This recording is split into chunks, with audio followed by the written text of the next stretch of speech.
Hey guys, Scott from Turnaround Marriage here. Guys, I want to share with you a story that's been haunting me for the last few weeks. And oh my goodness, it's like it was just a few weeks ago.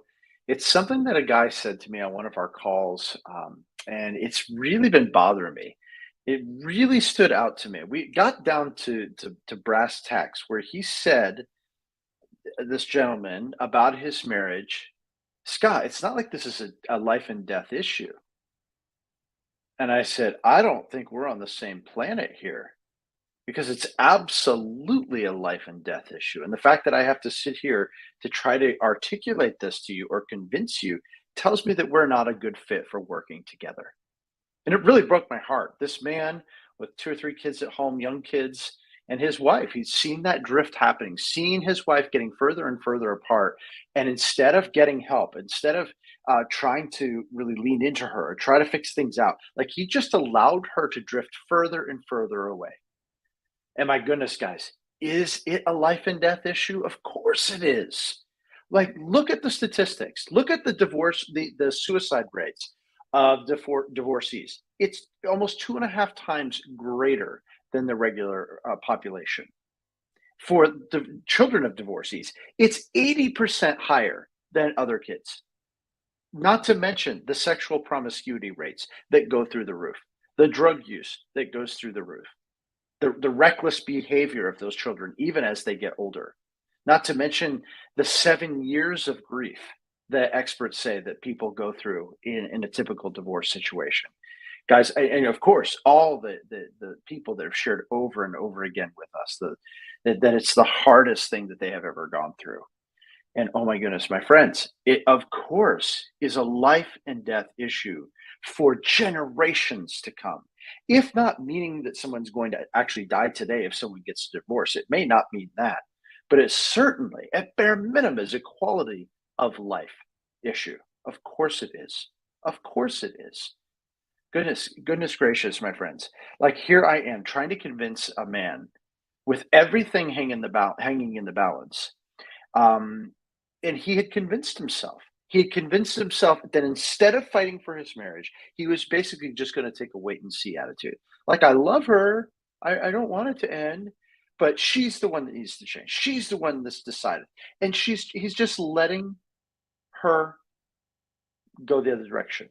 And it's a distinct possibility that his wife is hurting too, and she's hoping and praying as she's distancing herself. Like maybe it has been in a bad place. And I don't want to overthink this one too much, but it is a stereotypical type situation where she is like distancing herself from her husband. And in her heart of hearts, she doesn't want the divorce to be finalized. She doesn't want her marriage to end. She doesn't want her kids' lives to be upended like that. Of course not. Maybe, though, she's sick and tired of the way things were and is hoping that her husband would pursue her. Ironically, that is what women need from their husbands. She needs her husband to pursue her. What is he doing? White flag, toss in the towel. And I wound up just doing my best to bless him. I was pretty agitated with the man that he wasn't even taking his own marriage, his own family seriously, that enemy is about to win. He's tossing in the towel and giving up. Well, I tried a counseling appointment and we talked to our pastor and nothing's changed. Like he's just sitting there waiting for his wife to change. He's just sitting there hoping the wind's going to blow a different direction. Everything's going to just be work itself out. And life does not work this way. Guys, this is exactly what we see all the time. People that are very similar mindset. And that basically often looks like this on our ads. We put our ads out there.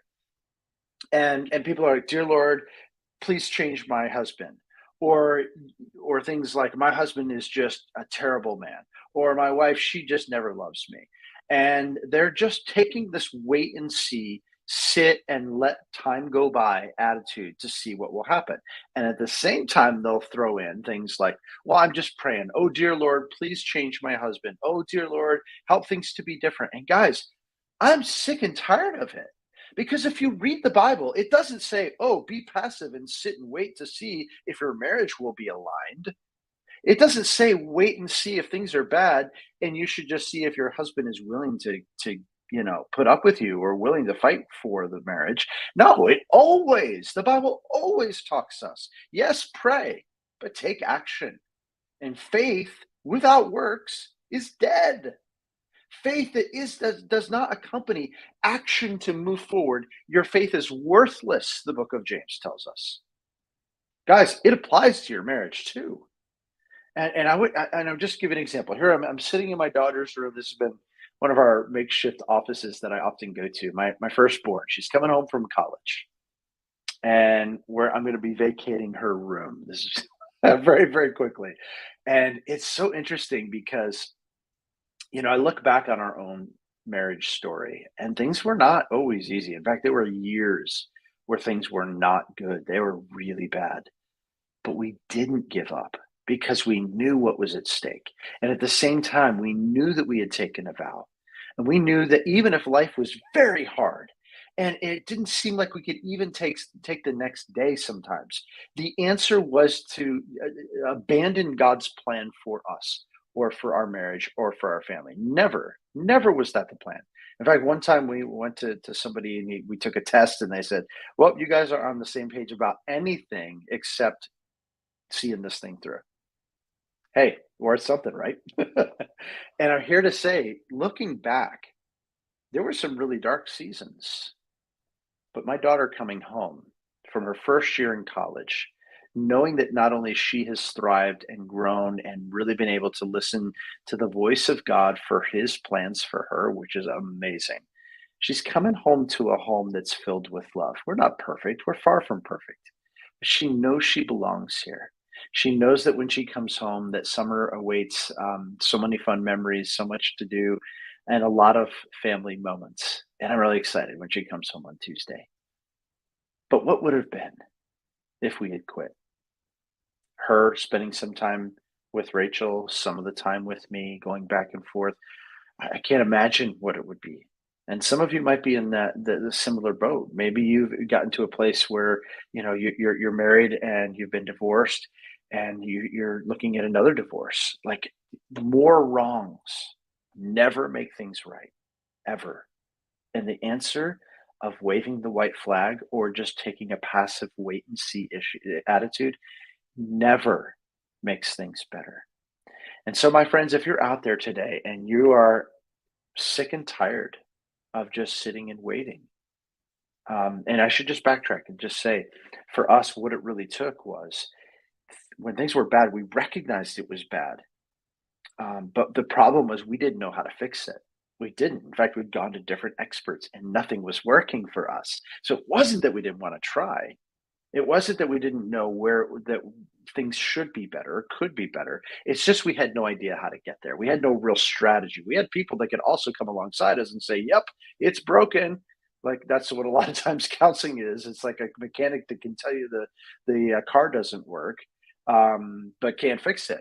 Right. So if you are out there today and you are sick and tired of waiting, sick and tired of having tried things, sick and tired of being disconnected from your spouse, sick and tired of just taking a passive attitude and ready for change to happen, ready to take those steps of faith, ready for things to be very different in your heart, in your marriage, in your home, and certainly for your kids and potentially even your grandkids. If that's you, I want to encourage you to take action. The best way to take action, and perhaps the very best take action that you will ever take for the betterment of your home and for your marriage, is to book a call with us. And on that call, what we're going to do is we're going to help you to see very clearly not only what's not working, we're going to be those mechanics that help you to see what's not working, but we're not going to just stay there. We're also going to talk about where you guys hope and dream things could be. In other words, what would you want this car running tip top shape look like? What would you want it to look like? How would it feel? What would it be like if it was in alignment with God's best for you and for each other? And then we don't want to just stay there. We don't want to just say, "Yep, it's broken. Let's talk on and on and on for a few months about how broken it is." No, we're going to talk about a strategy to get for things to be different, for you to get that healing, for there to be restoration, a turnaround in your marriage, if you will, very quickly. If we're a good fit, friends, we're going to talk about what that would look like, us working together. And if not, we're going to point you in the best direction so that you can get help elsewhere. Either way, we're going to get you that laser clarity about exactly what you need to do next. So the best way to do that is just to go to turnaroundmarriage.com/call. Pick a time that's going to work for you. Absolutely is going to work for you. block out that time, make sure you're ready, and do fill out that questionnaire too, so that we can have a great barometer aim of where we're going to be going on that call so we can serve you the best. And if that's you, if you're sick and tired of just waiting to see whether you're one person or there's two of you, today is the day of action, because this is absolutely a life and death issue. If not for the two of you, certainly for your kids and potentially for their kids too. Don't we want to leave a God honoring and lasting legacy of not quickly raising the white flag? Don't we want to be able to say that we tried and did everything we could possibly do without just passively sitting there waiting and seeing? Kind of quality of life would there be for someone who lives the rest of their life not only with that loneliness, but the regret of what would happen? What would have happened if I had shown up? What would have happened if I had pursued my wife? What would happen if I had sought to connect with my husband and not just let things pass away into the night? I wouldn't want to live the rest of my life that way, would you? So, my friends, let's book a call. Turnaroundmarriage.com/call, and we'll talk real soon.